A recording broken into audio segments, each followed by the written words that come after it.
السلام علیکم ورحمۃ اللہ وبرکاتہ۔ آج میں آپ کو دعا کے حوالے سے کچھ بتاؤں گا کہ دعا کتنی ضروری ہے۔ دعا جہنم سے آزادی کا سبب بن سکتی ہے۔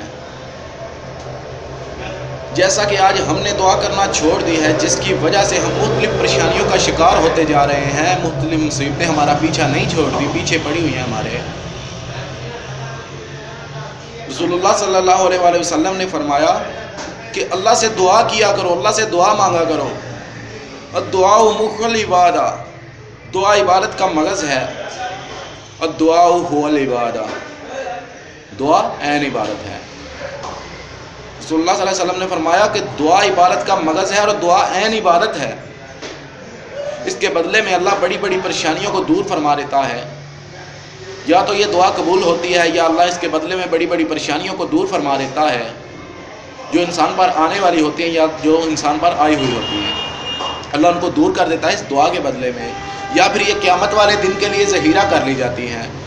یعنی دعا اللہ سے مانگی ہوئی دعا کبھی بھی رد نہیں ہوتی، یا یہ قبول ہوتی ہے یا اس کے عوض پریشانیاں دور ہوتی ہیں، مصیبتیں دور ہوتی ہیں، ٹل جاتی ہیں، یا پھر یہ قیامت والے دن آپ کو اس کا اجر ملے گا۔ یعنی کسی بھی حالت میں یہ رد نہیں ہوتی۔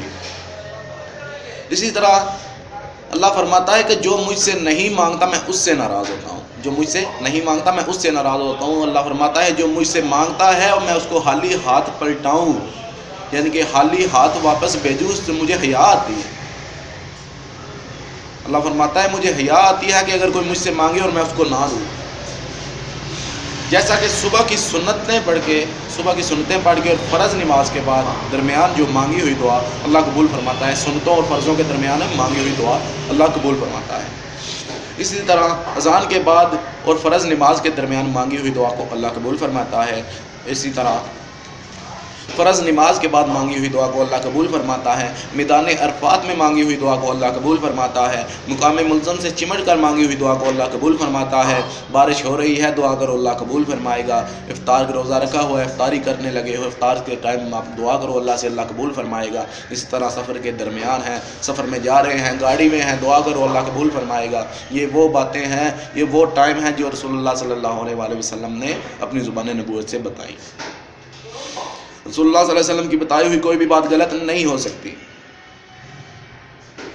اس لیے دعا کیا کریں۔ جیسا کہ رسول اللہ صلی اللہ علیہ وسلم نے فرمایا کہ جو اللہ سے جنت کا 3 مرتبہ سوال کرتا ہے، کہتا ہے یا اللہ مجھے جنت میں داخل کر دے، یا اللہ مجھے جنت میں داخل کر دے، یا اللہ مجھے جنت میں داخل کر دے۔ 3 مرتبہ سوال کرتا ہے، جنت اپنی زبان حال سے بول کے کہتی ہے یا اللہ اس کو مجھ میں داخل کر دے، یا اللہ اس کو مجھ میں داخل کر دے۔ اسی طرح اگر کوئی شخص 3 مرتبہ کہتا ہے اللہم اجرنی من النار، یا اللہ مجھے جہنم سے بچا لے، اللہم اجرنی من النار، اللہم اجرنی من النار، 3 مرتبہ کہتا ہے، اور جہنم اپنی زبان حال سے بول کر کہتی ہے اللہم اجرہ من النار، یا اللہ اسے بچا لے مجھ سے، یا اللہ یہ مجھ سے بچا لے، یا اللہ اسے مجھ سے بچا لے۔ یہ جہنم اپنے زبان حال سے بول کر کہہ رہی ہے۔ اسی طرح فجر کی نماز کے بعد اگر کوئی 7 مرتبہ پڑھتا ہے اللہم اجرنی من النار، اللہم اجرنی من النار، یہ 7 مرتبہ پڑھتا ہے، پھر مغرب کی نماز کے بعد 7 مرتبہ پڑھتا ہے، رسول اللہ صلی اللہ علیہ وآلہ وسلم نے فرمایا ایسے شخص کو قیامت والے دن جہنم کی آگ چھو ہی نہیں پائے گی۔ قیامت والے دن ایسے شخص کو جہنم کی آگ نہیں چھو پائے گی جو فجر کی نماز کے بعد اور مغرب کی نماز کے بعد 7 مرتبہ جہنم سے پناہ مانگتا ہے۔ اللہ ہم سب کو سننے اور عمل کرنے کی توفیق عطا فرمائے۔ السلام علیکم ورحمۃ اللہ وبرکاتہ۔